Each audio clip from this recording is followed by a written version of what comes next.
আমি যেখানে থামবো তারপরের কথা আপনারা বলবেন না? তাহলে আজান শুনে যাদের অন্তর কাঁপবে না, তিনটা বৈশিষ্ট্য মুমিনদের, তার মধ্যে 1 নম্বরে তারা পড়বে। আচ্ছা 1 নম্বরের মধ্যে তারা নাই, এখন দেখা যাচ্ছে 2 নম্বরের মধ্যে খুঁজে পাওয়া যায় কিনা। 2 নম্বর শুনবেন, ওয়াইযা তুলিয়াত আলাইহিম আয়াতুহু যাদাতুহুম ঈমানা। মুমিনদের 2 নম্বর বৈশিষ্ট্য হলো কোরআনের তেলাওয়াত যারা করবে, শুনবে, এই কোরআন তেলাওয়াতের কারণে আল্লাহ তাদের ঈমান বাড়ায়া দিবে, ঈমান বাড়বে। এখন সবচেয়ে দুর্বল ঈমান কার? যারা গান করতেছে, যাত্রা করতেছে, তারা কয় কর্মই রে, কর্মই। আর যারা কোরআনের মাহফিল করতেছে, অনুমতি আছে।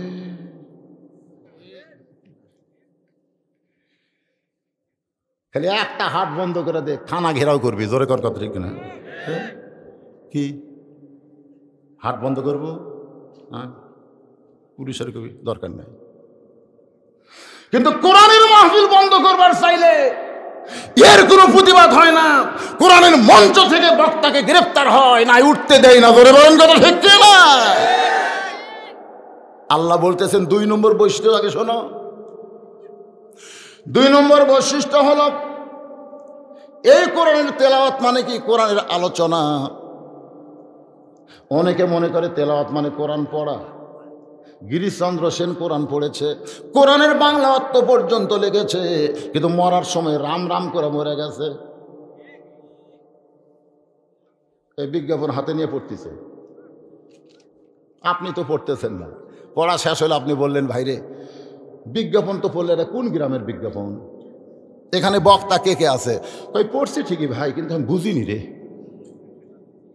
লোকজন বলবে, তাহলে পড়ে তো লাভ হলো কি? তুই যদি নাই বুঝিস, তুই পড়লি কে? বলবে কি বলবে না? একটা লোক পেপার পড়তেছে আর 2টা লোক সাইডে বসে আছে, কিছুক্ষণ পরে বলতেছে, ভাই পেপারের খবর কি? ওই পড়ছি ঠিকই ভাই, বুঝিনি রে। আপনারা বলেন তো, বিজ্ঞাপন মানুষ শুধু পড়ার নিয়তে পড়ে না বোঝার নিয়তে পড়ে? কথা বলা লাগবে। পেপার মানুষ কি শুধু পড়ার নিয়তে পড়ে না বোঝার নিয়তে পড়ে? বাংলা মানুষ পড়ার নিয়তে পড়ে না বোঝার নিয়তে পড়ে? ইংরেজি মানুষ বোঝার নিয়তে পড়ে না খালি পড়ার নিয়তে পড়ে? যত পড়া বাংলাদেশে আছে সমস্ত পড়া মানুষ বোঝার নিয়তে পড়ে। আর আল্লাহর কোরআন কেউ যখন পড়ে সে বলে আমি সওয়াবের নিয়তে পড়ি। শুধুমাত্র সওয়াবের নিয়তে কোরআন পড়া হলো সবচাইতে বড় গুনাহ। আবার উল্টা দিকে যান চান না, অন্য কিছু বোঝার নিয়তে না, খালি সওয়াবের নিয়তে, শুধুমাত্র সওয়াবের নিয়তে কোরআন পড়া হলো সবচাইতে, কথা কয় না কেন, উত্তম। বোঝেনি? শুধুমাত্র সওয়াবের নিয়তে। কিসের নিয়তে? যদি কেউ কোরআন পড়ে এটা হলো সবচাইতে বড় পাপ, কারণ শুধুমাত্র সওয়াবের নিয়তে আল্লাহ কোরআন দেয়নি যে তোমরা কোরআন পড়ো প্রতি অক্ষরে 10টা করে লেও। হায় হায় হায়, খতম। খতম মানে কি? শেষ। খাতামাল্লাহু আলা কুলুবিহিম, তোমার অন্তর শেষ। খতম মানে কি? শেষ। ওই কোরআন শেষ করছে। মনে কষ্ট নিয়েন না, একটু তাফসির মাহফিল নাম দিয়েছেন, একটু বোঝার দরকার আছে না? নাই দরকার আছে না? ওই যে ওটা বসা করে না ভাই, তার ওয়াজ উঠতেছে, আল্লাহ বহুমূত্র বেরাম যেন দেয় আল্লাহ। তোমার কোরআন কেটায় হট করে কোরআনের মাহফিল থেকে ওয়াজ উঠবেন কেন? আমি বলেছি জীবনের শেষ মাহফিল মনে করে শোনেন। আপনার সাথে কন্ট্যাক্ট করা আছে নাকি? বসেন, একটু বসে একটু ধীর স্থির হন, একটু মনোযোগ দিয়ে শোনেন, কারণ গোরস্থানের মাহফিল। আল্লাহ বলেছেন, ইয়া আইয়ুহাল্লাযীনা আমানুত্তাকুল্লাহা হাক্কা তুকাতিহি ওয়া লা তামুতুন্না ইল্লা ওয়া আনতুম মুসলিমুন। আল্লাহ বলেছেন তোমরা মুসলমান না হয়ে মরো না। তাহলে আমাদের মুসলমান মরার আগে হওয়ার দরকার আছে না নাই? এই জন্য একটু মনোযোগ দিয়ে শুনতে হবে। প্রতি অক্ষরে 10টা করে নেকি। এটা কীরকম মনে করেন আপনাদের বেলকুচি বাজারে, বেলকুচি বাজার নাই, একজন লোক আলু কিনবার গেছে, আর এক আলুওয়ালা বসে আছে। তো খরিদ্দার বলতেছে কয় মন? তা আলুওয়ালা বলতেছে 2 মন। খরিদ্দার বলে আমি 2 মনই নিব। আলুওয়ালা কয় আলহামদুলিল্লাহ, তাহলে আর টেনশন নাই ভাই, লাও তো কেন লাফা দাও। আলু মাপা দেখে 2 মন 2 সের। খরিদ্দার বলতেছে আমি তো 2 মনই নেবো ভাই, 2 সের নেবো না। আলুওয়ালা বলতেছে 2 মন যদি নেও 2 সের খাও, এই 2 সেরের আর দাম দেওয়া লাগবে না। খরিদ্দার চিন্তা করে প্রতিদিন আমার 1 সের করে লাগে, তার 2 সের ফাও দেয়, 2 দিন চলবে। তো ওই ব্যাগের মধ্যে 2 সের তুলে বলতে তো ভাই আপাতত আজকে 2 সেরই লেই রে, ওই 2 মন আমি লিভার চাচ্ছি না। আপনার বলেন তো আলুওয়ালার অবস্থা কি হবে? যে তুই 2 মন নিবি বলি তো আমি তো 2 সের ফাও দিলাম। যারা কোরআন মোতাবেক জীবন চালাবে তাদের জন্যই তো প্রতি অক্ষরে 10টা করে নেকি ফাও। খালি ফাও লিবি, আসল লিবি না। চাপাত গুড়া খাওয়া লাগবে, তোর কেউ ঠিক কিনা? খালি সওয়াবের নিয়তে। ওয়াইজা তুলিয়াত আলাইহিম আয়াতুহু যাদাতুহুম ঈমানা। সুবহানাল্লাহ বলেন। এইটা বোঝানোর জন্য একটু বলি ছোট্ট একটা হেদায়েত। কারণ বাংলাদেশের মুসলমান খালি তাফসির শুনবার চায় না, 2-1টা ঘটনাও শুনবার চায়, ধরে কোন ঠিক কিনা? আল্লাহর একজন মস্ত বড় ওলি ছিলেন, নাম হলো সেররি সাক্তি রহমতুল্লাহ আলাই। তিনি জানতে পারলেন তার এক বন্ধু দুনিয়া থেকে মৃত্যুবরণ করেছে। ওই বন্ধুটা হলো 30 পারা কোরআনের হাফেজ। হাফেজ সাহেবরা জান্নাতে যাবে, শুধু জান্নাতে যাবে না, তার আত্মীয় ওয়ারিসের মধ্য থেকে, আপনজনের মধ্য থেকে যাদের উপর জাহান্নাম ওয়াজিব হয়ে গেছে এমন 10 জন ব্যক্তিকে সুপারিশ করেও জান্নাতে নিয়ে যাওয়ার ক্ষমতা পাবে। সেররি সাক্তি রহমতুল্লাহ আলাই ওই হাফেজ বন্ধুটাকে জানাজা করে কবরে নামালেন। কবরে মাটি দেওয়ার পরে সবাই যখন চলে যাচ্ছে, কারণ কবরে মাটি দেওয়ার পরে কেউ কিন্তু আর থাকে না। কতজনকে কত কি দিলাম, যাবার কালে একজন আরে, এই তো ফাইন পারেন আপনারা। বাংলাদেশের একজন প্রেসিডেন্ট জিল্লুর রহমান যখন কবরে দাফন করা হবে তার আগে গার্ড অব অনার হচ্ছে। একজন ঘোষক মাইক দিয়ে বলতেছে 5 স্তরের নিরাপত্তা আছে, 5 স্তরের। Army, RAB, BGP, police, Ansar বাহিনী, তোমরা কি প্রস্তুত? তখন এই রাইফেল ওপর দিকে তুলে ঠাস ঠাস ঠাস ঠাস করে গুলি হলো। মুনকির নাকির বলতেছে আল্লাহ, জিহারি নিরাপত্তা দেওয়া শুরু হলো, আমরা কি ফেরত যাবো? আপনাদের কি মনে হয় ফেরত যাবি? পাগলা কি কয়? 5টা স্তরে নিরাপত্তা আছে। এই জন্য খালি যদি মুসলমান হতো, বুঝলেন, আমি হিসাব করে গানটা হিসাব করে দিলাম, খালি সারা খ্রিস্টান না হয়ে যদি মুসলমান হতে এই গানের কারণে আল্লাহ জান্নাত দিত। কিন্তু না, খ্রিস্টান হয়ে মরতে পারে। কত জনকে কত কি দিলাম, যাবার কালে একজন আরো দেখা না পাইলাম। ও আমার সাদের মালা যাইরে ছিঁড়ে, রইব না আর বেশি দিন তোদের মাজারে। ডাক দিয়াছেন দয়াল এন্ডু কিসের কাছে, কারণ ওরা আল্লাহ কয় না, কিন্তু আমরা মুসলমান কি দয়াল? ওই যে কতগুলো কয় না, আমার দয়াল বাবার দরবারেতে কেউ ফিরে না খালি হাতে। আমরা যারা মুসলমান তারা কোনোদিন দয়াল বাবা দয়ালের কাছে সাহায্য চাবো না, আমরা সাহায্য চাবো ইয়াকা নাবুদু ওয়া ইয়াকা নাস্তাঈন। তাহলে সবাই বলবেন ডাক দিয়েছেন দয়াল্লাহ ডাক দিয়াছেন আল্লাহ আমারে রইব না আর বেশি দিন তোদের মাজারে চলতে পথে। এই যে যাওয়া আসার মধ্যে কয়দিন? চলতে পথে 2 দিন থামিলাম, চলতে পথে 2 দিন থামিলাম, মাত্র 2 দিন। আর এরই মধ্যে 4 তলা 5 তলা 7 তলা হয়ে গেছে। হুজুর যে রাস্তা দিয়ে আসলেন না, ওই রাস্তার কোনাত যে 3 তলা ওটা আমার। তো ওটা যদি তোমার হয় সাইডের দেখা, সাইড এটা আমার ভাইয়ের। পিছন দিকে যেটা দেখতেছেন ওটা অমুকের, নাম ধরে বলতেছে, ওটা নাসিমের এলাকা। এটা কার এলাকা? বলে এটা আব্দুল মান্নানের এলাকা। মরিয়া শেষ। এতদিন ধরে যাদের এলাকা কইছে ওরা মরছে রে। যিনি মরবে না তারই হচ্ছে সব এলাকা। ধরে কোন কথা ঠিক কিনা? তিনি কে? তিনি কে?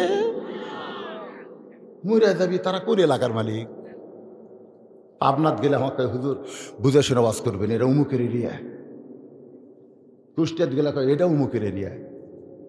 মেহেরপুর গেলে এটা উমুকের এরিয়া। আমি মনে মনে করি সব এরিয়া যদি তোরাই ভাগালিস তা আল্লাহর এরিয়া কোনটা? এর সাইডে যেটা দেখতেছেন এটা উমুকের। সবই যদি তোমাকে হয় আল্লাহর কোনটা? বলে হুজুর আল্লাহটা যদি দেখতে পারছেন তাহলে 2 মিনিট হাঁটা লাগবে। তো চলো যাই দেখে আসি, আল্লাহটা দেখা লাগবে না? মসজিদের সামনে যা বলতে যে হুজুর এখানে আল্লাহর কিছুই ছিল না, এই 9 শতক আমার চাচা আল্লাহ দান করছে। আর আমরা টাকা দিয়ে হুজুর কম কষ্ট লয়, 10 থেকে টাকা চাইলিয়া আমরা আল্লাহর ঘর বানা দিছি। ফেরেশতা বলে মাবুদ এই দেশের নাম কি? যেই দেশে তোমার কিছুই নাই, যেই দেশে ছায়া চিন্তা তোমার ঘর করা লাগে, এই দেশের নাম কি? আল্লাহ কয় দেশের নাম হলো বাংলাদেশ। ওই দেশে আমি আল্লাহর চাইতে গরিব কেউ না। সুবহানাল্লাহ। আল্লাহর চাইতে গরিব কেউ নেই। সুবহানাল্লাহ।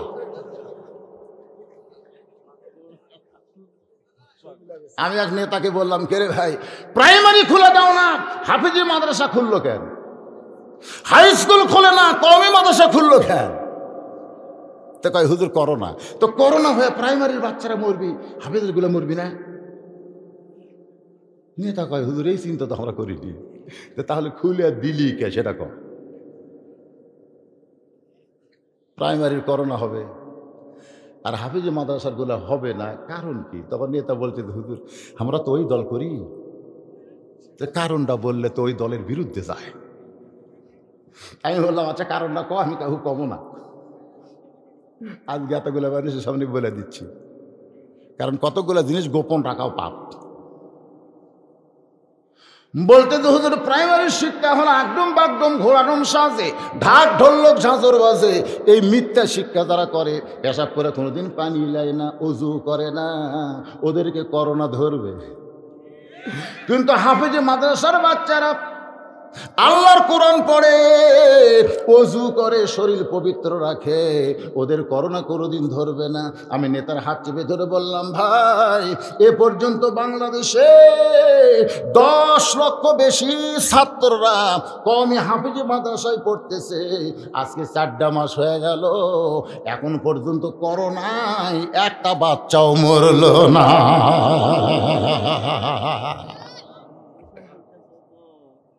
এদের কথায় ওদের কথায় বোঝা গেল করোনার ভয় সকলের জন্য নয়। আজকে করোনার দোহাইদা মাহফিলের অনুমতি দেয় না, ভয় কার? আমার বগুড়াতে 254 জন মরছে করোনা হয়ে, তার মধ্যে একটাও গরিব নাই, একটাও গরিব নাই। সব কয়টা হয় চোর, বাটপার, শিল্পপতি, নেতা, এমপি, ঘুষখোর, পুলিশ, ওসি, এরাই মূল্যবারে, একটা গরিবও মূল্য না। এদের আমি আল্লাহ করোনা আরো কিছুদিন থাক আল্লাহ, কারণ এটা তো সবাইকে ধরতেছে না, জাগা মতো ধরতেছে, আজরাইলের মতন ধরে করতে পারে। وَإِذَا تُلِيَتْ আলাইহিম আয়াতুহু জাদাতুহুম ঈমানা। এটা বোঝানোর জন্য বলতেছি, সেরি সাক্তি রহমতুল্লাহ আলাই বন্ধু হাফেজ সাহেবের কবরে মাটি দিয়ে সবাই যখন চলে গেছে, এমন সময় যাবার পারেন না, একটুখানি কবরের দিকে তাকায় আছে, একটুখানি কবরের দিকে তাকায় আছে। কিন্তু ওই তাকানো মানে হামাকের মতন তাকানো নয়। আল্লাহ রাসূল বলেছেন ইত্তাকু, খুব খেয়াল করে শুনবেন, কবরের ওয়াজ, গোরস্থানের ওয়াজ তাফসীর হচ্ছে। রাসূল বলেছেন ইত্তাকু, ভয় করো, ফিরাসাতাল মুমিনিন, মুমিনদের দৃষ্টি নজরকে। কারণ তারা তোমাদের মতন দেখে না, তারা যা দেখে ইয়ানজুরু বি নূরিল্লাহ, আল্লাহ নূরের সাহায্যে দেখে। জোরে কোন সুবহানাল্লাহ। এই দেখবেন না, এই বাসা আমার হুজুর, এই বাসা আমার, 3-4 বার খোলো। আমি বললাম ভাই চিন্তা করে দেখেন তো বাসাটা কার। আপনি কি কাগজ দেখতে পারছেন? আপনি কি রিপোর্ট পড়ছে দেখতে পারছেন? বিশ্বাস করেন না কেন? আমি বললাম ভাই দান এবার চোখ বন্ধ করে দেখো তো বাসাটা কার। যে চোখ বন্ধ করছে আমি ওর কানের কাছে বলতেছি, এই দুনিয়ার বাড়ি ঘর একদিন হইয়া যাবে পর, যাইতে হবে অন্ধকার কবর। যে চোখ বন্ধ করছে ওর কানের কাছে ফিসফিস করে আমি বলতেছি, এই দুনিয়া, আপনার বলেন, এই দুনিয়ার বাড়ি ঘর একদিন হইয়া যাবে পর, যাইতে হবে অন্ধকার কবর। কিছুক্ষণ পরে দেখতেছি ওই লোকটার চোখের পাতা ভিজা, পানি গালের উপর আসতেছে। আমি বললাম ভাইজান এবার চোখ খোলো তো, এখন বড় বাড়িটা কার। সঙ্গে সঙ্গে আমার বলতেছে, মিশা মায়ায় বন্দি থাইকা, মিশে মায়ায় বন্দি থাইকা করলাম কত খেলা, পশ্চিমে তাকিয়া দেখো তোমার জীবনের ডুইবা গেল বেলা, এক পলকের নাই ভরসা, মিশে সকল আশা, কখন বুঝি দারুণ ঝড়ে ভাঙবে তোমার বাসা। সেরি সাথে তাকায় দেখে, কবরের দিকে একটু তাকাইছে, ইতিমধ্যেই শুনতে পায় কবরের মধ্যে হুড়মুড় দুড়মুড় একটা শব্দ হচ্ছে। আল্লাহর সেরি শক্তি চমকে গেলেন।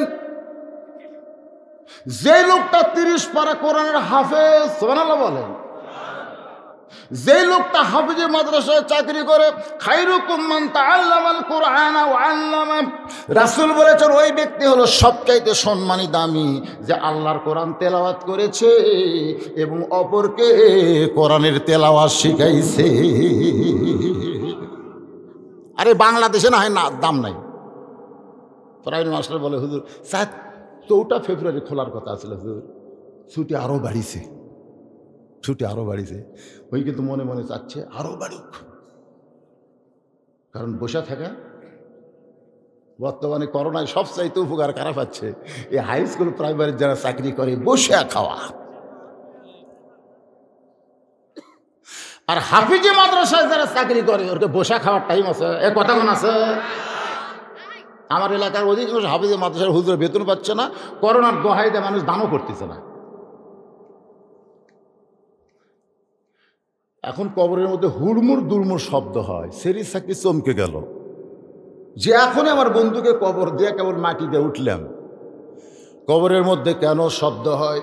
তিনি নজর করে তাকায় দেখে ওই কবর থেকে কালো রঙের একটা কুকুর বের হয়ে যায়।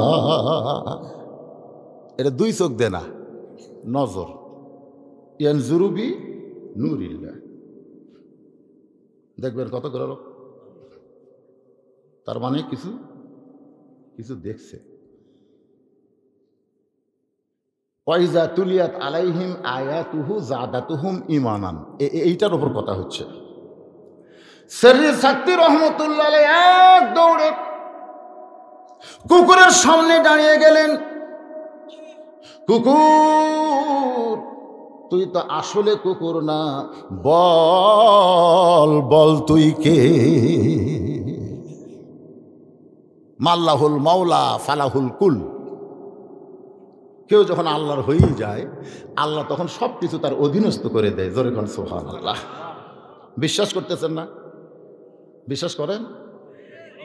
হ্যাঁ, যখন সুলাইমান নবী বলল যে বিলকিস রানী তো আমার সিংহাসনকে লক্ষ্য করে রওনা দিয়েছে, তো বিলকিস রানী আমার কাছে আসার আগেই তার সিংহাসনটা আমার রাজ দরবারে কে আনতে পারবে? তোমাদের মধ্যে কেউ কে আছো যে বিলকিস রানী আসার আগেই ওই সিংহাসনটা আমার রাজ দরবারে কে আনতে পারবা? কোরআন শরীফে আল্লাহ বলেছেন, একজন বলল কালা ইফরিত মিনাল জিন, জিনদের মধ্যে একজন, তার নাম হলো ইফরিত, সে বলল যাবো না, আমি আনতে পারবো। সুলাইমান নবী বললে বিলকিস রানী আসার আগে আনা লাগবে, পারবে তো? তোমার কত সময় লাগতে পারে? ইফরিত বলল যাবো না, বিলকিস রানী আসতে তো অনেক সময় লাগবে, কিন্তু সিংহাসন আনতে আমার অত সময় লাগবে না। সুলাইমান নবী বললেন তাহলে কত সময়? তো বললো আপনি যে সিংহাসনে বসে আছেন, এখান থেকে খালি উঠবেন আর বসবেন, এরই ভিতরেই বিলকিস রানীর সিংহাসন আপনার সামনে হাজির হয়ে যাবে। রাজ দরবারে যারা ছিল তারা বলে হায় হায় হায় হায়, আল্লাহ জিনও কত ক্ষমতা দিয়েছে রে, আল্লাহ জিনকে কত ক্ষমতা দিয়েছে। এমন সময় মানুষের মধ্যে সুলাইমান নবীর দরবারে জিনও ছিল, মানুষ ছিল। মানুষের মধ্যে একজন, তার নাম হল আসাব ইবনে বারখিয়া, নামটা খেয়াল রাখবেন। আসাব ইবনে বারখিয়া বললেন, রে সভাসদ বর্গেরা, তোমরা জিনের প্রশংসায় পঞ্চমুখ হয়ে গেলা, কিন্তু তুমি তো জানো না, তোমরা তো জানো না আল্লাহ আমাকে এত ক্ষমতা দিয়েছে, সুলাইমান নবী শুধু চোখ বন্ধ করবে আর খুলবে, এর পূর্বেই সিংহাসন সামনে হাজির হয়ে যাবে। আল্লাহ কোরআনে বলেছে, জালিকা ফাদলুল্লাহি ইউতিহি মাইয়াশা আল্লাহু যুল ফাদলিল আযীম।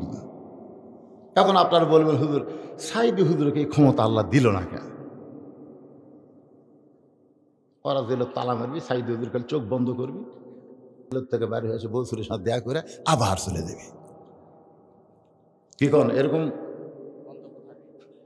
এরা কিন্তু মা ফাতেমা নবীকে বলেছিল যে বাবা, ঈসা নবীকে আল্লাহ যখন ইহুদিরা ঈসা নবীর বাড়ি ঘেরাও করলো, তখন ঘরের ছাদ ফাঁকা করে আল্লাহ চতুর্থ আসমানে নিয়ে গেল, আর আপনাকে যখন কাফেরেরা বাড়ি ঘেরাও করলো, তখন আপনাকে দরজা দিয়ে বের হওয়া লাগবে, ছাদ আল্লাহ ফাঁকা করবি না। তার মানে আল্লাহ কি আপনার চাইতে ঈসা নবী বেশি ভালোবাসে?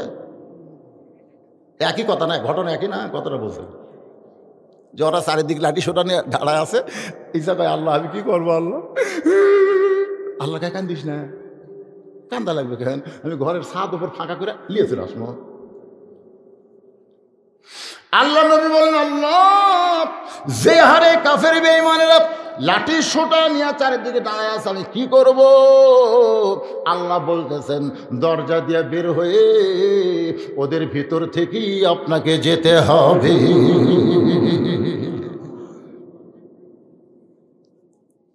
নবী বললেন, আল্লাহ আমার তো শক্তি নাই। আল্লাহ বলেন, আপনার নাই, কিন্তু আপনার উপর যেটা নাজিল করেছি তার নাই। এই সেই কোরআন, ওয়াইযা তুলিয়াত আলাইহিম আয়াতুহু যাদাতুহুম ঈমানা। একটু মনোযোগ দিয়ে শুনবেন। সেরি সাক্তি রহমতুল্লাহ আলাইহি ওই কুকুরের সামনে দাঁড়িয়ে বললেন, কুকুর তুই তো আসলেই কুকুর না, বল বল তুই কে? সঙ্গে সঙ্গে আল্লাহ কুকুরের জবান খুলে দিয়েছে। কুকুর বলতেছে, আল্লাহর ওলি, আপনার কান ভালো, এই জন্য কবরের শব্দ শুনতে পেয়েছেন, আপনার চোখ ভালো, এই জন্য আমি কবর থেকে বের হয়েছি, আপনি দেখতে পাইছে। আপনার কানও ভালো, চোখও ভালো, কিন্তু বাদ বাকি যারা আপনার হাফেজ সাহেবকে দাফন করলো, এদের কানও নেই, চোখও নেই। বহুদিন আপনার আমার ওয়াজ শুনছেন, শোনেন নাই? শোনেন নাই? আজকে একটু চোখ খোলার ওয়াজ শোনেন। নাকি মনে করতেছে করে ফাতেমার একটা টান মারবি, খাতিদের একটা টান মারবি, মা বোনের আসতে এক ছেলে আমার কাছে, হুজুর হাসান হোসেনের ওয়াজ শুনবি, এইগুলা না করে, আরে সেগুলা বিজ্ঞাপনত লেখা ছিল ওয়াজ মাহফিল, আর আজকে লেখা আছে তাফসির মাহফিল। আমার কথাকে বুঝতেছে? যারকে কান খারাপ, চোখ খারাপ, চলে যান। চলে যান। কারণ 5 কানা একত্র হয়ে যে হাতি দেখছে, কিন্তু হাতির বর্ণনা কোনো কানাও দেওয়ার পারেনি। যে পাও ধরছে কয় হাতি থমের মতন, যে কান ধরছে কয় হাতি কুলার মতন, যে হাতির গাও থাপ দিছে কয় হাতিরা পাহাড়ের মতন রে, যে হাতির লেজ ধরছে হাতি হলো দড়ির মতন। আজকে কি আপনার কানা হবে? একটু চোখটা খোলেন। ওয়াইযা তুলিয়াত আলাইহিম আয়াতুহু যাদাতুহুম ঈমানা। এমন একটা কোরআন থেকে আপনাদের তেলাওয়াত করা হচ্ছে যার কারণে আল্লাহ ঈমান বাড়ায় দিবে। জোরে কোন কি বাড়াবে? ঈমান বাড়তে গেলে আমাদের করণীয় কি, এইটা একটু মনোযোগ দিয়ে শুনবেন। আমার মা বোনেরা যারা পর্দার অন্তরালে বসে আছেন, ওদের আবার ধৈর্য কম। এখন রাত কিন্তু অনেক বেজে গেল। এই মা বোনদের জন্য প্রত্যেকটা মাহফিলে আমি 4টা মিনিট 5টা মিনিট করে ওয়াজ করি। আজকে আপনাকে একটু ব্রেক দিয়ে এই মা বোনদের আমি 5টা মিনিট একটু ওয়াজ করবো। অসুবিধা আছে? কারণ মায়েরা যদি ভালো হয় আমাদেরই তো শান্তি।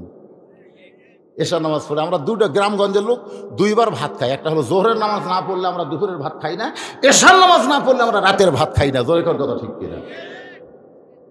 এশার নামাজ পড়ে বাড়ির যে বউ করছেন, প্রধানমন্ত্রী বলতেছেন কে গো খিদে লাগছে খাবার দাও।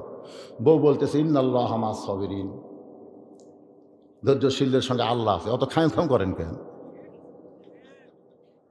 তো স্বামী বলতেছে কি ভাত তরকারি পাক হয়নি, হয়েছে তো দেও, 8 ঘন্টা ধৈর্য ধরো। আমি ভারতের স্টার জলসা দেখতেছি, এটা দেখা অবস্থায় খাবার দিবার পারবো না। 8 ঘন্টা।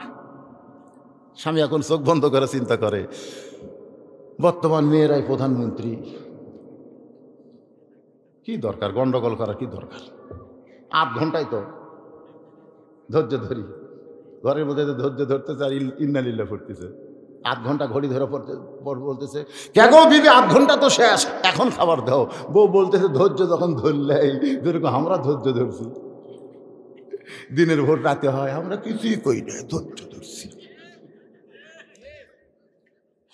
ধৈর্য যখন ধরলেই, তাহলে আর 8 ঘন্টা ধরো। বলে আমার 8 ঘন্টা কেন? বলে এখন জি বাংলা পার হয়েছে। জি বাংলা স্টার জলসা বাদ দেখুন, রিমোট টিভিতে জি বাংলা গেছে। ধৈর্য ধরেন। ধৈর্য ধরবেন না? এখনই অধৈর্য হলেন কেন? হুজুর হবি না, হুজুর হবি না, হুজুর এমন হসে সুচিক ধরে। কি হয়নি? 9টার সময় 6 তালা দুটা কয় কোটি কোটি টাকাতে বাসা বানাচ্ছে। আমার বাড়ি আমার ঘর, 1.5 লাখ টাকার খাট, 12,000 টাকার কম্বল। শুইলাম রে আমার তুলে কে এই কম্বল একের মুড়ি দিয়ে শুতে পড়ছে। আমার বাড়ি আমার ঘর, আমাকে নামাইকে। রাত 3টার সময় খালি এত জোরে নামছে, কম্বলের মধ্যে যে লুঙ্গি খুলে আছে ওটা পরারও টাইম পায় না। নিচে আইছে, নিচে জনগণ বলতেছে কে রে ভাই, আমরাও তো নামছি রে, লুঙ্গি আছে তোর ডা। হায় হায়, আমার তো 6 তালা। দেখেন তুই জবান তাসা, সম্মান দেয়া 6 তালাত বসালো কে? জোরে করে সম্মান দেয়া 6 তালাই তুললো কে? তো জিল্লুমান তাসা, আবার ন্যাংটা করে নামালো কে? 9টার সময় 6 তালা আর 3টার সময়, বুঝতেছেন না? একটু খেয়াল করবেন। আল্লাহর বান্দার আমার মা বোনেরা যদি ভালো হয়, আমরা একটা ভালো সংসার পাবো। কারণ এশার নামাজ পড়ে হযরত আলী ঘরের মধ্যে ঢুইকে দেখে ঘরও সুন্দর, হাসান হোসেনকে সুন্দর করে সাজাই দিয়া, ফাতেমা নিজেও সুন্দরী গুন্দরী সাজা বসে আছে।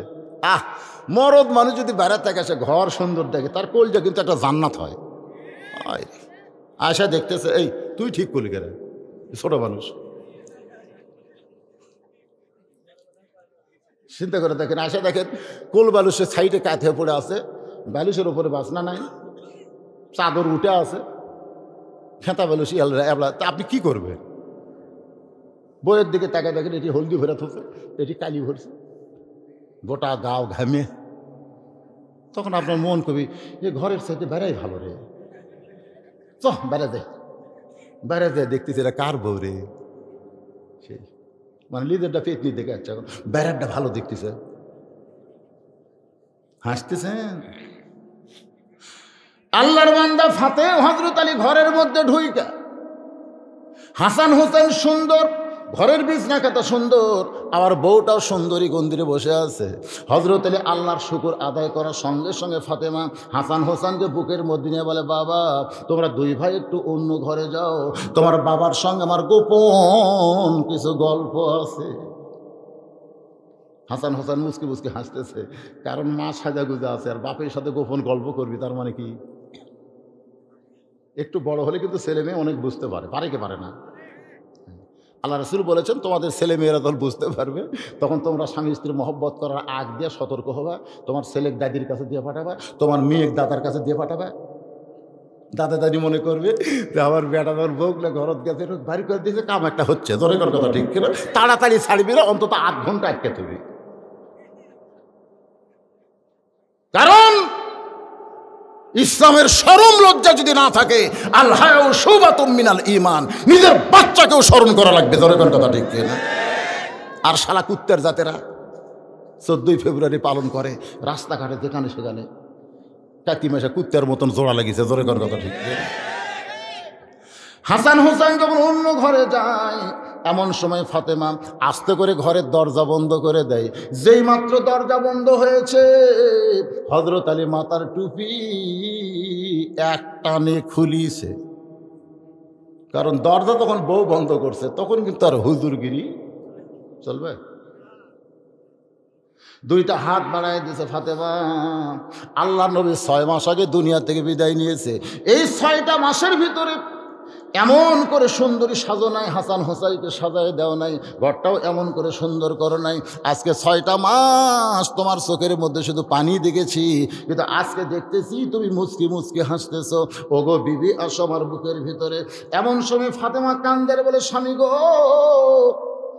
আর কোনোদিন ঘর সাজাবার পারবো না, আর কোনোদিন হাসান হোসেনকে সাজা দিবার পারবো না, আর কোনোদিন সাইজা গইজা আপনার সামনে দাঁড়াবো, সেই সময় আমারও হবে না। কারণ আজকে গভীর রাত্রে ফাতেমার মৃত্যু হবে। যেই কইছে গভীর রাত্রে ফাতেমার মৃত্যু হবে, গাছের গোড়া কাটলে গাছটা যেমন ঠাস করে পড়ে যায়, তেমনি পড়ে গেলেন হযরত আলী ঘরের মাজায়। ফাতেমা আস্তে করে এসে ওই স্বামীর মাথাটা উড়াতে নিয়ে কপালে একটা চুমো দেয়, বলে, স্বামী গো, এমন করে আপনি কাঁদবেন না, কারণ আসলে যাইতে হবে। আসলে দেখছেন, যিনি গভীর রাত্রে মৃত্যুবরণ করবেন, তিনি তার স্বামীকে বুঝাইতেছেন, কান্দেন না, কান্দেন না, পৃথিবীর শ্রেষ্ঠ আলেম, আপনি কেন কাঁদতেছেন? কারণ আসলে যাইতে হবে। এই বিশ্বাস প্রত্যেকটা মুসলমানের কলিজায় আছে। যদি থাকে মাস্তানি করতে পারবেন না। চিনিস মাস্তান, সকাল 10টায় তোর হাত পা ভাঙমরে, চিনিস আমি কার দল করি? এমন হুমকি মারছে গরিব মানুষ। সন্ধ্যার সময় বাড়িতে কান্দিছে, বউ কয় কান্দো কেন? বলে সকাল 10টা। অমুকে আমার হাত পা ভাঙবে গো।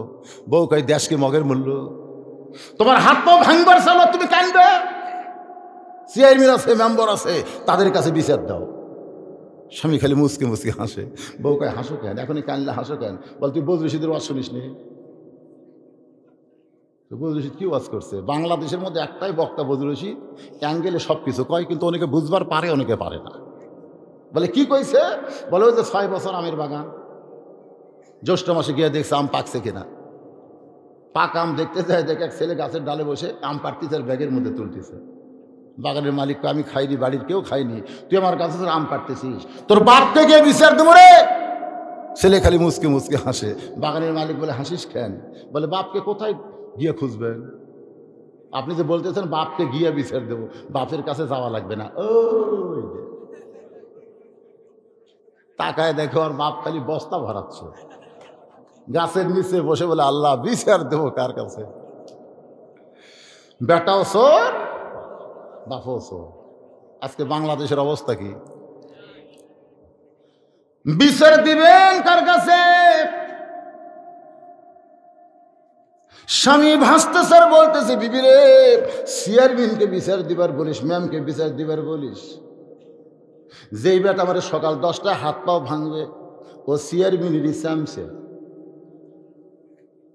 তো বউ বলে, তাহলে কান দেন কার কাছে? স্বামী বলতেছে, যার কেউ নাই। এটার নাম কি? ইমান। এরই নাম হলো ইমান, যার কেউ নাই। তাহলে সবাই আমার সঙ্গে বলেন, যার কেউ নাই। চোখের পানি নিয়ে বলতেছে, মাবুদ, মজলুম জুলুম করবে, সকাল 10টায় আমার হাত পাও ভাঙবে। আল্লাহ, ওই চেয়ারম্যানের চামচা, বিচার কেউ করবে না, তোমার কাছে বিচার চাই। কোনো বান্দা যদি গভীর রাত্রে আল্লাহর কাছে চোখের পানি নিয়ে কান্দে, ওই পানি কোনোদিন ব্যথা যায় না, আল্লাহ অবশ্যই তার হিসাব করে। জোরে কান ঠিক কিনা? ভাই রে, সকাল 10টা হাত পা ভাঙবি, আর বউ কাম করে তোছে, টাইসলা গোসলখানা, ওরই প্যান্ট শার্ট পরিষ্কার করছে, কিন্তু সাবানের ফ্যানটাতে পানি দিয়ে ধুয়ে দেওয়া লাগবে, ওটার মনে নেই। টাইসের ওপরে সাবানের ফ্যানটাকে লেয়ালপা হয়ে আছে, লেয়ালপা। বগুড়ার ভাষা হলো লেয়ালপা, আপনার কি কন? শ্যাওলার লাকাল হয়ে আছে। ওই তো 50 স্যারেল পাঁচ দিয়ে রাত 9টার সময় পেশাব করে ঢুকছে স্বামী, যাই সকাল 10টায় হাত পা ভাঙবি, আর বউ যে জায়গায় কাম করে থচ্ছে তো জানে না। ওই প্রতিদিনের মতন মারমার করে ঢুকে সেই লেয়ালপার উপর গেছে, মানে 2 পাও একবার যদি সামনে যায়, আপনারা বলেন তো ব্রেক ধরার কোনো বুদ্ধি আছে? ঠাস করে পড়ছে, একটা সাউন্ড হলো, সাউন্ডের পর একটা শব্দ হলো, ও মা রে বাবা রে। ওরা কিন্তু আল্লাহ কবি না, ওরকে মুখ জীবনে আল্লাহ বাড়াবি না। ও মা রে বাবা রে। বউ দৌড়ে এসে দেখে স্বামী, কে রে?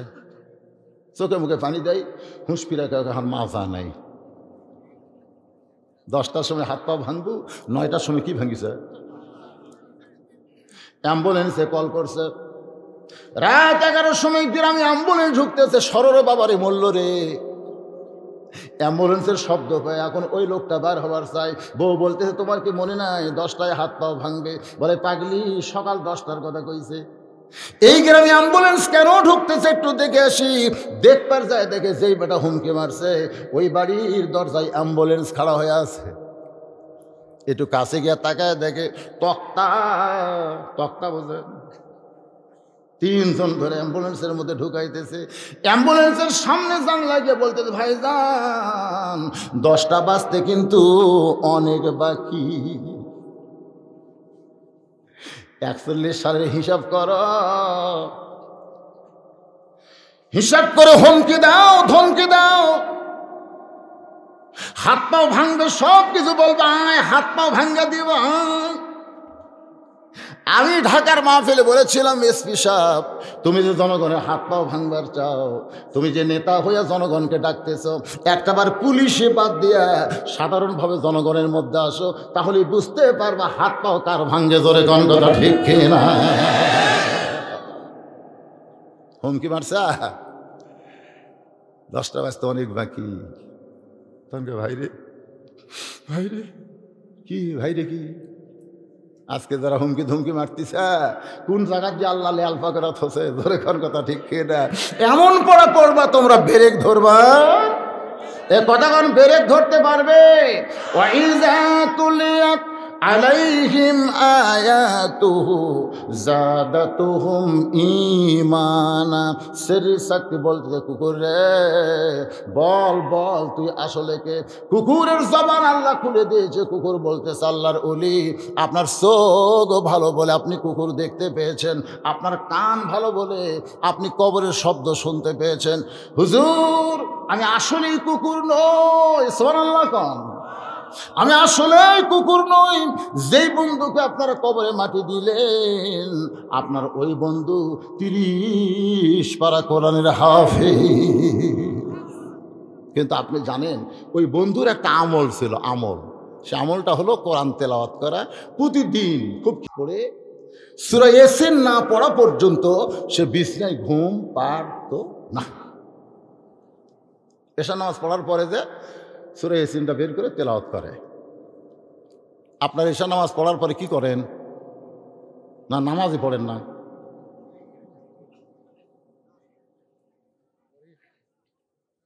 পড়েন। আমি যদি এখন বলি কারা কারা মাগরিব এশা পড়ছেন হাত তোলেন, বলবো না? যদি বলি অনেকে চিন্তা করবে হুজুর এটা একটা কাম হলো।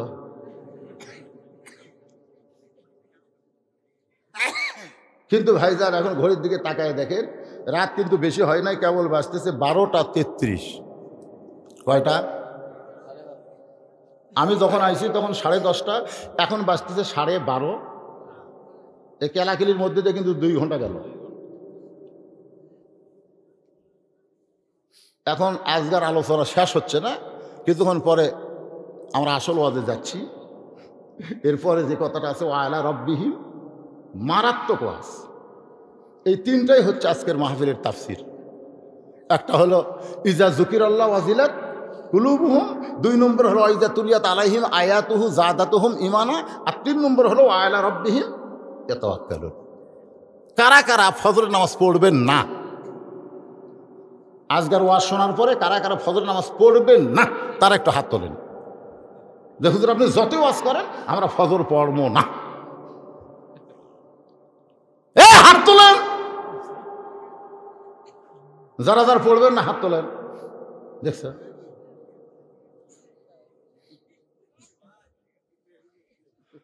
কারা কারা ফজর নামাজ পড়বেন আল্লাহকে একটু হাত দেখান। লিল্লাহে তাকবীর। হাত নামান। কবরত যারা শুয়ে আছে বুঝলেন, ওরা তা খুশি হচ্ছে ভাই। এতগুলো মানুষ সব ফজর নামাজ পড়বি রে। কয়টা উঠলো কেন? একসঙ্গে কয়টা উঠলো কেন? ওই ফজর নামাজের কথা কছি। আপনারা হয়তো ভাবতেছেন হুজুর এত রাত ধরে ওয়াজ শোনার পরে যদি আমরা ঘুমায় যাই তাহলে ফজরের নামাজ কেমনে আদায় হবে? নাওমাকুম সুবাতা, সোনালখ ঘুমের বড়ি খাই রে, তাও ঘুম ধরে না। 3 তলা বাড়ির 3 তলা ঘুমের বড়ি খায় ঘুমাইছে, ঘুম ধরে না। খালি মোবাইল কানের কাছে থসে। 6টা ট্রাক বাহিরে আছে, 6টা ট্রাক। হ্যালো, ট্রাকের খবর কি? 80 টাকা আটকে গেছে। ওই লোক একটা লোক ভুটভুটির হেডলাইট ফিউজ হয়ে গেছে। এখন অন্ধকারে ভুটভুটিলে কেমনে যায়? ওই বিল্ডিংয়ের সামনে রাস্তার ধারে তো ঘুম পাড়তেছে। 3 তলা কয় কে রে? আমি ঘুমের বড়ি খাই, আমার ঘুম ধরে না। আমার দরজা রাজুকে ঘুমকে পড়ে। নিচে আছে লাইট দিয়ে থেকে ভুটভুটি আলা। ঘুমটা হলো জান্নাতি নিয়ামত, জোরে কোন সুবহানাল্লাহ। আমার এক ছোট ভাই আছে, প্রতিদিন মাকে বলতো মা আজ আমার ঘুম হয়নি। মা কয় কে রে তুই শুতিস 9টায়, উঠিস ফজর করিস না, তোর ঘুম হয় না, তুই করিস কি? তোকে সারা রাত খালি স্বপ্ন দেখছি মা, খালি খারাপ দেখছি স্বপ্ন দেখতে মা, এই স্বপ্নের মধ্যে দৌড়াতে দৌড়াতে আমার ঘুমই হয় না। এরকম আছে না নাই? আবার দেখবেন রাত 3টার সময় আল্লাহুম্মা বিসমিকা আমুতু ওয়া আহইয়া দোয়া পড়ে ঘুমায় যায়। ফজর আযান দিলে চেতন পাইছে, মাত্র 2 ঘন্টা সময় পাইছে। 10 ঘন্টা ঘুমানোর শান্তি আল্লাহ তার কলিজার মধ্যে দিয়া দিছে। যখন আল্লাহ পারে কি পারে না? বাজান একটু মনোযোগ দিয়ে শোনেন, আমি 3টা বিষয়ের উপর কথা বলতেছি, তার মধ্যে 2 নম্বর প্রায় হাও হাও ভাব। আপনার এই বন্ধুর আমল ছিল প্রতিদিন এশার নামাজের পরে সূরা ইয়াসিন তেলাওয়াত না করে ঘুমাইতো না। আজকে সবাই যখন কবরে মাটি দিয়ে চলে গেছে, এমন সময় সূরা ইয়াসিন একটা অস্ত্র হইছে। সুবহানাল্লাহ। সূরা ইয়াসিন একটা অস্ত্র হইয়া আপনার বন্ধুর আমল নামার ভিতর থেকে খারাপ আমলগুলো বাছাই করা শুরু করেছে। ওই খারাপ আমলগুলো বাছাই করে ওই খারাপ আমলকে যখন আঘাত করতে চায়, আপনার বন্ধুর খারাপ আমলগুলো আমি কালো রঙের কুকুরের চেহারা নিয়ে কবর থেকে পালায় যায়। সঙ্গে সঙ্গে শরীর শক্তি চিৎকার করে বলে, মাবুদ তোমার কোরআন তেলাওয়াতের ভিতরে ইমানের যে খোরাক পাওয়া যায় অন্য কিছুতে সেই খোরাক না। যারা কোরআনের মাহফিল শুনতেছেন, আমাদের সকলের জন্য কোরআন তেলাওয়াতের দরকার আছে না নাই? দরকার আছে না নাই? মুমিনদের 3 নম্বর বৈশিষ্ট্য হলো ওয়ালা রব্বিহিম ইয়াতাওয়াক্কালুন। এইটা শুরু করার আগ দিয়া মা ফাতেমার স্বামীকে বলে, স্বামী গো, দুনিয়ার জীবনে কোনো কিছুই আপনার কাছে চাইলাম না, আজকে গভীর রাত্রে আমার মৃত্যু হবে, যদি মরার আগে আপনার কাছে 3টা জিনিস চাই, এটা মরার পরে কিন্তু আমাকে পুরা করা লাগবে। আলী কান্দের বলে, ফাতেমা গরিব ছিলাম বলে তুমি কিছুই চাইলা না, মৃত্যুর সময় কি চাইবা ফাতেমা? 1 নম্বর চাওয়া হলো আমার কিন্তু জানাজার কোনো ব্যবস্থা করবেন না, আমি মরে যাওয়ার পর আমার জানাজার কোনো ব্যবস্থা করবেন না। আমার 2 নম্বর চাওয়া হলো রাতের অন্ধকারেই কিন্তু আমাকে দাফন করা লাগবে। আমার 3 নম্বর চাওয়া হলো আমার লাশটা কিন্তু খাটনিতে তুলবেন না। কয় চাওয়া? 1 নম্বর চাওয়া কি? আমার কোনো জানাজার ব্যবস্থা করবেন না। আলী কান্দার বলে, ফাতেমা তুমি নবীর কলিজার টুকরা, তোমার মৃত্যুর খবর শুনলে লক্ষ মানুষ জানাজায় হাজির হবে। ফাতেমা বলে, লক্ষ মানুষ কেন, কোটি মানুষ যদি হাজির হয় আমার লাভ কি? কোটি কোটি মানুষ যদি ফাতেমার জানাজায় হাজির হয়, ফাতেমার লাভ কি? যদি লক্ষ মানুষ বলে ফাতেমা ভালো, আর আপনি যদি মুখ দেখা করে বলেন ফাতেমা ভালো না, ওই লক্ষ মানুষের দোয়া দিয়া ফাতেমার 1 তিল পরিমাণ লাভ হবে না। ওগো স্বামী শুনে নেন, দুনিয়ার সমস্ত মানুষ যদি বলে ফাতেমা খারাপ, আর আপনি যদি বলেন আমার ফাতেমা ভালো, এক স্বামীর দোয়াতে ফাতেমার 8টা জান্নাতের দরজা আল্লাহ খুলে দিল। দেখছেন? আর আমাকে এগুলো কি কয়? এরকম লব উল্টা কয়, খালি তুমি, খালি তুমি আমাকে দেখবার পারো না, তুমি গোটা পাড়া খুঁজে দেখো আমার বিরুদ্ধে কেউ নেই। তার মানে কি? ওই স্বামী ডিউটি ঠিক মতো করে না, ওই ওভার ডিউটি করে। ওভার ডিউটি বোঝেন না? ডিউটির ফাঁকি দেওয়া ওভার ডিউটি। তো স্বামী ভালো কয় না, গ্রামের লোক ভালো কয়, তার মানে কি? আল্লাহ রাসূল বলেছেন, কোনো মেয়ে মানুষের লাশের সামনে কেউ যদি বলে মেয়েটা কেমন ছিল, এটা বলা হলো কবিরা গুনাহ।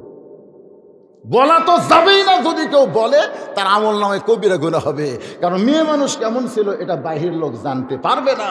অকরনা ফি বুয়ুতিকুন্না ওয়ালা তাবাররুজনা তাবাররুজাল জাহিলিয়াতিল উলা। জোরে কোন সুবহানাল্লাহ। মেয়েটা কেমন ছিল এটা কে জানে? আল্লাহ জানে।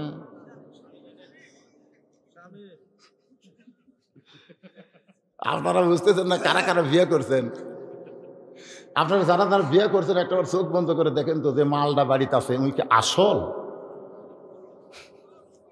না ভেজাল? কেউ বলবেন না, কারণ ভয় করতেছেন তো। এক বক্তা বলছে বইয়ের ভয় কারা কারা করেন, তারা এক সাইডে যান, আর বইয়ের ভয় কারা কারা করেন না তারা এক সাইডে যান।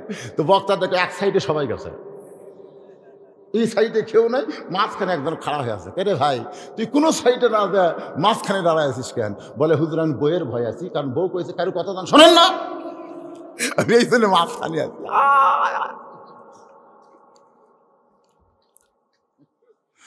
আমার মায়েরা একটু মনোযোগ দিয়ে শুনবেন। গভীর রাতে হযরত আলী এক দৌড় আবু যর গিফারের জানলায়, ছোট বাচ্চার মতন ফোফায় ফোফায় কাঁদতেছে। আবু যর গিফারি চমকে গেল, কে কান্দে রে আমার ঘরের জানলায়? তাকায় দেখা আসাদুল্লাহিল গালিব, যিনি পৃথিবীর সবচাইতে বড় আলেম, পৃথিবীর সবচাইতে বড় বীর। আবু যর গিফারি বলে, আলী ভাই, আমার জীবনে কোনো যুদ্ধে পরাজিত হয়ে তোমাকে কাঁদতে দেখি নাই, আজকে গভীর রাত্রে তোমার জীবনে কি যুদ্ধ, আমার জানলায় কান্ধ। আলী বলতেছে, আবু যর, জান্নাতুল বাকির, খুব খেয়াল করবেন, জান্নাতুল বাকির পূর্ব কোণায় একটা সবুজ রঙের বাতি জ্বলতেছে, ওই বাতি বরাবর একটা কবর কর। আবু যর গিফারি বলে, আলী ভাই এখন কেউ মরেনি তো, মানুষ না মরলে তার কবর খোঁড়া লাগবে, আর রাতের বেলা খুঁড়তে হবে কেন, দিনে খোঁড়া যাবে না? আলী বলতেছে, আবু যর একজন পর্দানিশী, সুবহানাল্লাহ কোন, রাতের অন্ধকারই পর্দার ভিতরে মৃত্যুবরণ করবে, আবার রাতের অন্ধকার পর্দার ভিতরেই তাকে দাফন করা লাগবে। আবু জার বলে, আলী ভাই সেই পর্দানিশী কে গো, তার নাম কি আপনার মুখস্থ নাই? আলী বলতেছে, তার নাম হইল ফাতেমা। হাসান হোসেন আবার মা হারাবে। যেই বলছে আবার মা হারাবে, আবু জার গিফারি বলতেছে, আলী মাত্র 6 মাস আগে নবী দুনিয়া থেকে বিদায় নিচ্ছে। আমরা সাহাবীরা হাসান হোসেনের চোখের দিকে তাকাবার পারি না। ওরা দুই ভাই গলা ধরে শুধু কান্দে আর বলেন, না না আর জীবনে কোনোদিন বেয়াদবি করব না। নানু ভাই কোন জায়গায় লুকাইছো? ও না না, আমাদের সঙ্গে কি তুমি দেখা দিবা না? সমস্ত সাহাবীর কাছে কান্দে, কেউ খবর দেয় না। হযরত আবু বকর বলেছেন, সাহাবীরা রে, হাসান হোসেন গলা ধরে দুইজন যতদিন নানা নানা বলে কান্দবে, খবরদার নবীর রওজা দেখায় দিবি না। কারণ ওরা দুই ভাই যদি নবীর রওজার খবর পায় আর রওজার পাশে গিয়ে যদি বলে না না, ও না না বলে যদি চিৎকার দেয়, আমি আবু বকর বলতেছি আল্লাহ নবীর ঘুম ভেঙ্গে যাবে।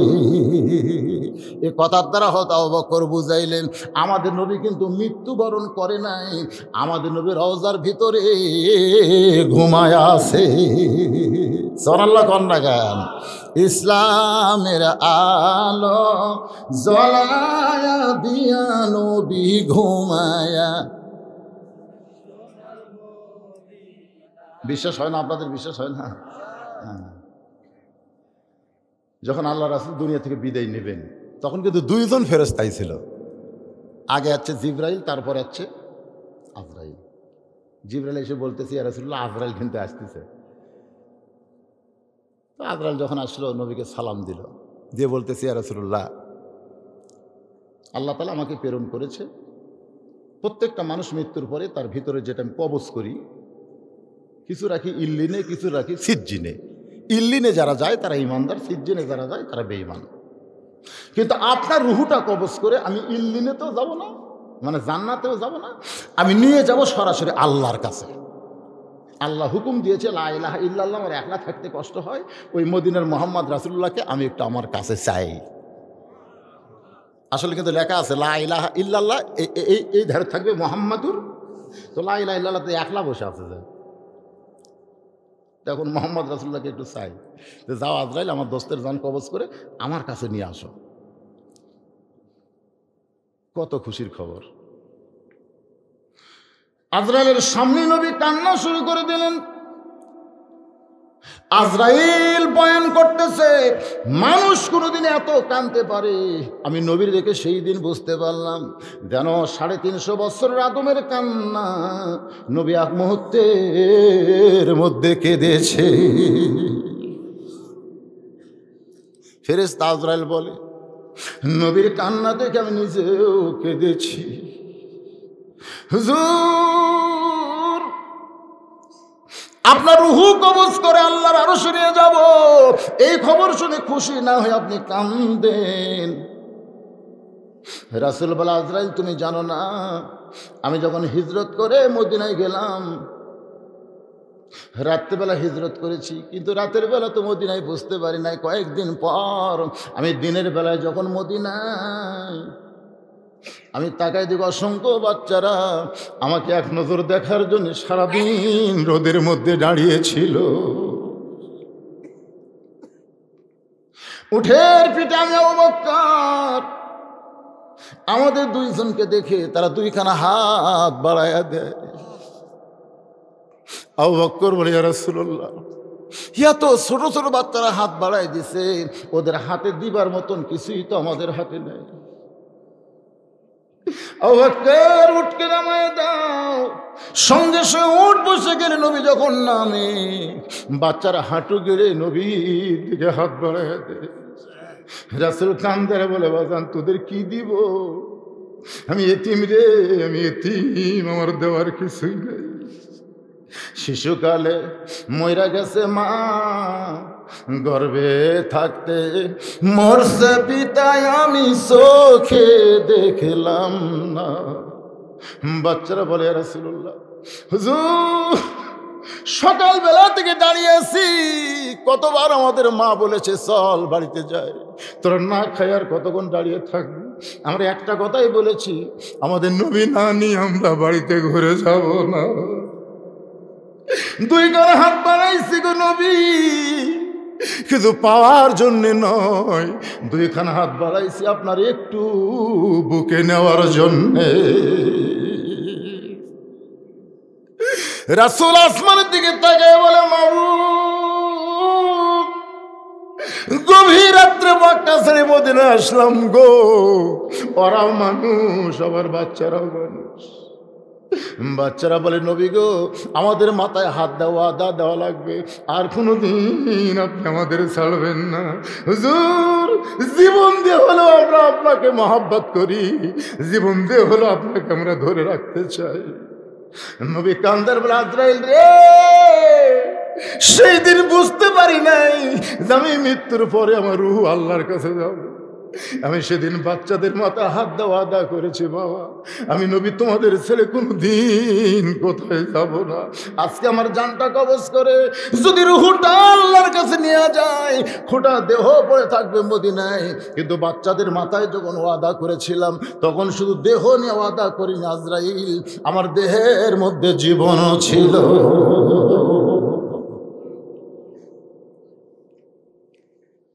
আল্লাহ ডাক দেয় বলে, আজরাইল, আমি বুঝতে পারছি, আমি বুঝতে পারছি, আমার চাইতো নবী তার উম্মতকে বেশি ভালোবাসে। জানটা কবজ করো, স্বাভাবিক মৃত্যু হবে, আবার দেহ যাবে যখন রওজায়, দেহের মধ্যে আমি আল্লাহ কুদরতি ভাবে ওই রুহটা আবার ঢুকায়া দিব। ইসলামের পতাকা উড়ায়া দিয়া নবী শুইয়া আসেন সোনার মদিনা। কি করবে?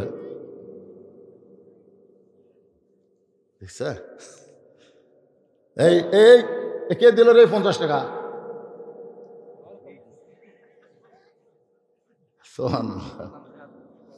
জিহাদুল আল্লাহ, আমরা সেই নবীর উম্মত, খুশি না বেজার? মরা নবী না জেতা নবী। লাকাদ কানা লাকুম ফি রাসূলিল্লাহি উসওয়াতুন হাসানাহ। 3 নম্বর বৈশিষ্ট্য হলো ওয়া আলা রাব্বিহিম ইয়াতাওয়াক্কালুন। এইটা বুঝাইতে গিয়া আলী বলতে চাবো যার কি বলতে চাও, যার বলতেছে এই দুইটারে কেমনে সামলাবা। নানার জন্যই দুই ভাই কাঁদতেছে। আজকে গভীর রাতে যদি মা মারা যায়, তাহলে তোমার দুইটা সন্তানকে তুমি সামাল দিবা কেমনে? কারণ সন্তানকে সামাল বাপ দেয় না মাও দেয়? যখন বাপ দেয় না মাও দেয়? মাই দেয়। তো 6 মাস আগে নানা চলে গেছে, যে নানার জন্য এরা পাগল হয়ে কাঁদতেছে।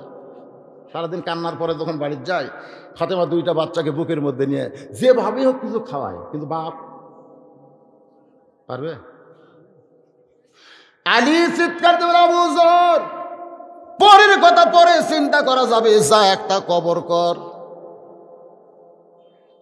আবু যর গিফারি কোদাল নিয়ে জান্নাতুল বাকির পূর্ব কোনায় একটু অন্তরে চক্ষু দিয়ে চিন্তা করেন, বিবেক দিয়ে বুদ্ধি করেন। সবুজ রঙের একটা বাতি জ্বলতেছে, যেই বাতির তার নাই, যেই বাতির সুইচ নাই, বিনা তারে বিনা সুইচে আমার আল্লাহ কুদরতি ভাবে জ্বালায়া দিছে। আপনাদের কি মনে হয় যত মানুষ গোরস্থানে আছে, সম্মিলিত গোরস্থান, এ ব্যাপারে নবীর হাদিস দেখলাম, বাইরে কোনো অসুবিধা হচ্ছে কারো? সম্মিলিত গোরস্থানের লাভ কি? রাসূল কিন্তু নিজের হাতে জান্নাতুল বাকি তৈরি করছেন। সাহাবারা জিজ্ঞাসা করলেন, হুজুর, এই যে সবাই মিলে এক স্থানে থাকার মধ্যে লাভ কি? আল্লাহ রাসূল যে হাদিসের দ্বারা বুঝাই দিলেন, যেটা আমি আপনাদের যুক্তি দিয়ে বুঝাচ্ছি। মনে করেন আমি এই ওয়াজটা করতেছি চৈত মাসে, ওয়াজ করতে আমার গাও খুব ঘামতিছে। মাহফিল কমিটি চিন্তা করলো, হুজুর যে হারে ঘামতিছে একটা ফ্যান সেট করা হোক।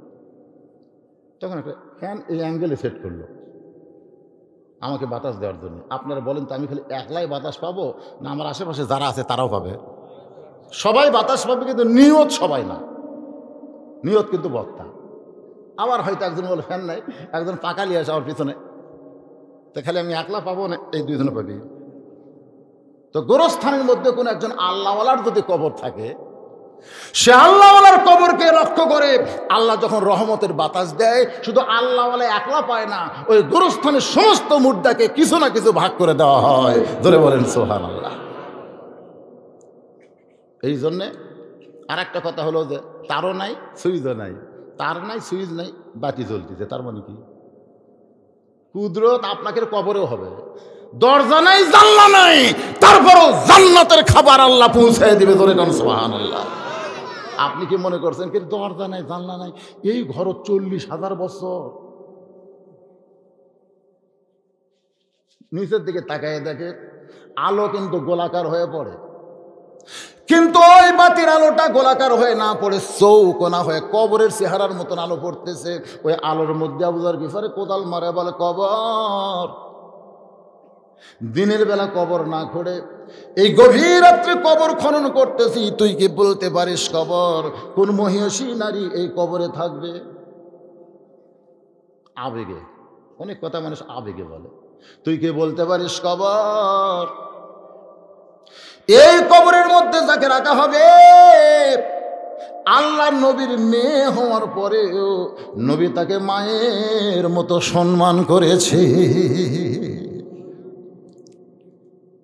এই কবরে একজনকে রাখা হবে যার 2টা সন্তান জান্নাতি যুবকদের সর্দার হবে।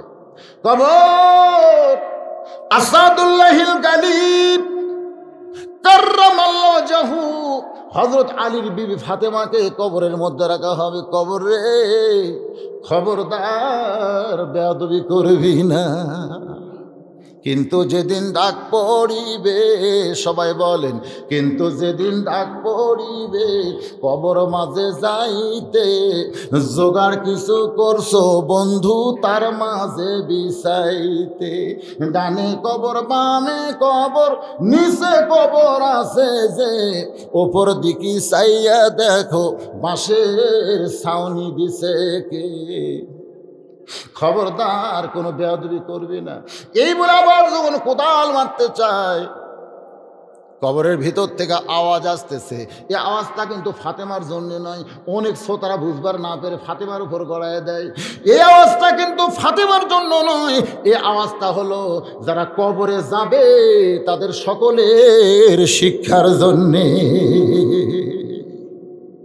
কার মা?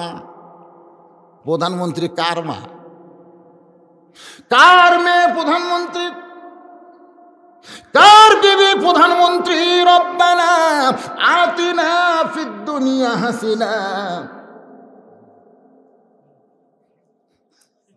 অফিল আখিরাতে হাসানা, দুনিয়াতে হাসিনা, মরে গেলে হাসানা কোনদিন পাবা না। অ্যাঙ্গেলে মার দিলাম বুঝলে বুঝপাতা, না বুঝলে তেজপাতা। দুনিয়াতে হাসিনা, মরে গেলে হাসানা। এজন্য সকলে আমার সঙ্গে বলেন, রব্বানা আতিনা ফিদ দুনিয়া হাসানাতাও ওয়া ফিল আখিরাতি হাসানা ওয়া কিনা আযাবান নার। কার মা, কার মেয়ে, কার বিবি, এইটা কবর দেখবে না। কবর দেখবে যদি আমল ভালো হয়, কবরের পাথেও জোগাড় করে যদি চলে আসে, এই কবর জান্নাতের বাগান হয়ে যাবে। আর আমল যদি খারাপ হয়, কবর জাহান্নামের গর্ত হবে। ওয়াসিলাত কুলুবুহুম, এমন ভাবে অন্তরের মধ্যে কম্পন সৃষ্টি হয়েছে, সেই কম্পনে আবু যরের গোটা দেহ থরথর করে কাঁপতেছে। দেহ যদি কাঁপে তাহলে কোদাল মারে কিভাবে? আর এখনকার গুলা বিড়ি খায় আর কোদাল মারে, মনে হয় পুকুর খুঁড়তেছে পুকুর। আমি এক গোরস্থানে যাই দেখি, যে কয়জন কবরের মধ্যে আছে সকলের মুখে একটা করে বিড়ি, যাই কোদাল মারতেছে ওই একটা টানতেছে, যাই কবর সমান করতেছে ওর মুখতে একটা, যাই মাটি তুলতেছে ওই টানতেছে। হায় হায়, মনে হয় ভাটা ধরাছে, ভাটা। মনে হচ্ছে না যারা কবর ঘুরতেছে, এই কবর শুধু মুর্দার জন্য না, ওর নিজের জন্য কবর হবে। ধরে কোন কথা ঠিক কিনা? একাধারে 40টা কবর কেউ যদি খোঁড়ে, সে আল্লাহর ওলি হয়ে মরে। আর 40,000 ফুটতেছে, দিন দিন মনে হয় সীমার হচ্ছে, সীমার। কি মনে হয়? আর শরীরে কোনো বল নাই, কবরের দিকেও তাকাবার পারে না, গোটা দেহ থরথর করে কাঁপে, কোদাল ফাইলা দিয়ে মারছে দূর। এদিকে হযরত আলী রাতের অন্ধকারে ফাতেমাকে দাফন করা লাগবে, কোনো খাটনি চলবে না। ওগো স্বামী, আমি হিসাব করে দেখছি গো, আমি ফাতেমার খাটনি কান্দে নিবার গেলে 4 জন মানুষ লাগবে। কে গো 4 জন মানুষ আছে? আমার বাবা যদি দুনিয়াতে থাকতো, মরা মেয়ের লাশের খাটনি বাবা কান্দে নিবার পারতো। আমার হাসান হোসেন যদি বড় হইতো, মায়ের লাশের খাটনি কান্দে নিবার পারতো। কিন্তু আমার বাবা দুনিয়া থেকে বিদায় নিছে, হাসান হোসেন এত ছোট, আমার খাটনি কে কান্দে নিবে? আমার ওসিয়ত হলো, আপনি আমার স্বামী, আমার লাশটা কান্দে করে ওই জান্নাতুল বাকির পূর্ব কোণায় সবুজ রঙের বাতি বরাবর দাফন করে দিবে। দিনের আলোতে নয়, রাতের অন্ধকারই দাফন করা লাগবে। হয়তো আলী মনে করছে এতক্ষণ তো কবর খোঁড়া হয়ে গেছে, আমি ফাতেমারে নিয়ে যাই। নিবার আসা দেখে বাবা ঘরের মধ্যে 3টে পড়ে আছে, একটা না। ডান পাশে হাসান, বাম পাশে হোসাইন, মাঝখানে ফাতেমা। 2 জন স্বাভাবিক ঘুমাইছে, আর 1 জন একেবারে। মা ফাতেমা নিজেই গোসল করছে। মায়েরা যারা পর্দার অন্তরে আছেন শোনেন, মা নিজে গোসল করেছে, কোন নারী ফাতেমাকে গোসল করায় দেয় নাই। মা ফাতেমা নিজের কাপড় নিজেই পরেছে। হয়তো তাকায় দেখে শুধু 2টা হাত আর মুখটা বের করে রাখছে। 2টা বাচ্চাকে ঘুমানোর হেকমত হলো, এরা 2 ভাই যদি চেতন থাকে, তাহলে মা বিদায় নেওয়ার পর কান্নাকাটির কারণে আশেপাশের মানুষ জানতে পারবে, তাহলে গোপনে কবর কেমনে হবে।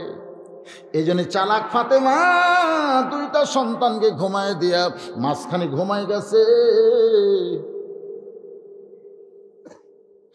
হযরত আলী আস্তে করে 2 সন্তানের বুকের উপর থেকে 2টা হাত নামায় দিয়া কাফনের মধ্যে হাতটা ঢুকায়, মুখটা বেঁধে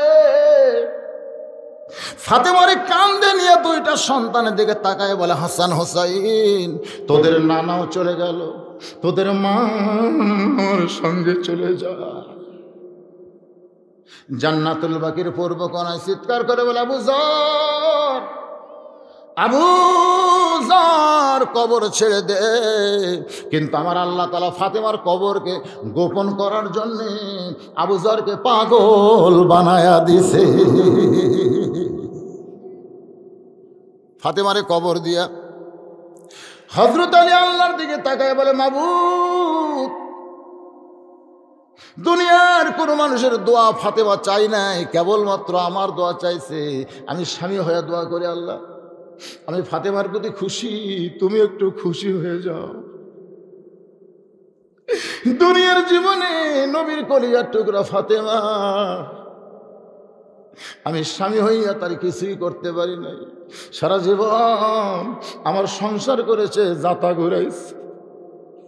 মাবুদ গো, আমি স্বামীর খেদমত করা থেকে ফাতেমা নিজকে কোনোদিন বিরত রাখে নাই।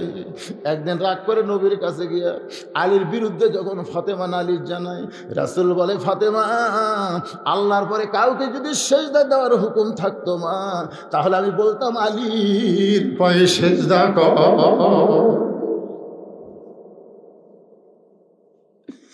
আল্লাহর পরে মেয়েদের কাছে সবচাইতে যিনি দামি রে মা, যারা পর্দার অন্তরে বসে আছেন, সেই ব্যক্তি হলো আপনার স্বামী।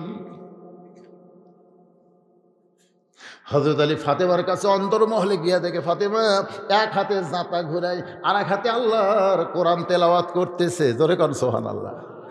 যেই মাত্র ঘরের মধ্যে ঢুকে ফাতেমার দিকে তাকায়, আলীর মন খুশিতে বাগ বাগ হয়ে গেছে। সংসারের কামও করতেছে, আবার আল্লাহর কোরআন তেলাওয়াত করতেছে। সঙ্গে সঙ্গে কোরআন থেকে পড়তেছেন হযরত আলী, রব্বানা আতিনা ফিদ দুনিয়া হাসানা ওয়া ফিল আখিরাতি হাসানা। দুনিয়ার ফাতেমা যদি সুন্দর হয়, আখিরাতে আলীর জান্নাত সুন্দর হবে। সঙ্গে সঙ্গে সঙ্গে সঙ্গে ফাতেমা জাঁতা ঘুরানো বাদ, কোরআন শরীফ পড়াও বাদ। স্বামীর সামনে এসে বলে, হুজুর কি খবর, কি চান? আলী বলতেছে জাঁতা ঘুরাচ্ছে কোরআন শরীফে নিয়ে কপাল একটা চুমাতে দেখে আবু যর আর দুনিয়ায় নাই, চিরদিনের মতো বিদায় নিয়েছে। চারিদিক থেকে সাহাবীরা দৌড়ে আস, কে গো আলী, কার মাথা তোমার উরুর উপরে? বলে সির তাকায় দেখো, নবীর সাহাবী আবু যর। শুধু কবর কবর কবর বলে দুনিয়া থেকে বিদায় নিল রে। এর কারে আর কোনো খবর আমি বুঝতে পারলাম না। আল্লাহর বান্দারা, এই দুনিয়াতে যারা এসেছে ভাইজান, আমরা সকলেই মরে যাব। এই অন্ধকার কবরে আমাদের যাইতে হবে। আজকে সেই কবরের জন্য আমাদের মাহফিল। দুনিয়ার বাড়ির জন্য লক্ষ লক্ষ টাকা খরচ করি, যেখানে থাকার গ্যারান্টি নাই। যেই কবরে 40,000 বছর থাকতে হবে, সেই কবরের উন্নয়ন কল্পে যদি কোনো আল্লাহর বান্দা পারেন, আখির মোনাজাতের আগে ওয়াইলা রব্বিহিম ইয়াতাওয়াক্কালুন এর আলোচনা শোনার পূর্বে ওটা বসা দরকার। এই যে পিছন দিকে উঠতেছেন, ওঠেন না, এটা গোরস্থানের মাহফিল। আপনি যদি মোনাজাত না করে উঠে যান, আপনি মরে যান, আপনার 14 গোষ্ঠীও মোনাজাত করবে না। এরা আল্লাহ শোধ দিবি। তুই করিস নি তোর বাপ মায়ের জন্য, তোর জন্য তোর বাচ্চারা করবে না। এই মাহফিল খালি ওয়াজের মাহফিল না, এটা একটা দোয়ার মাহফিল। ধরে এখন ঠিক না?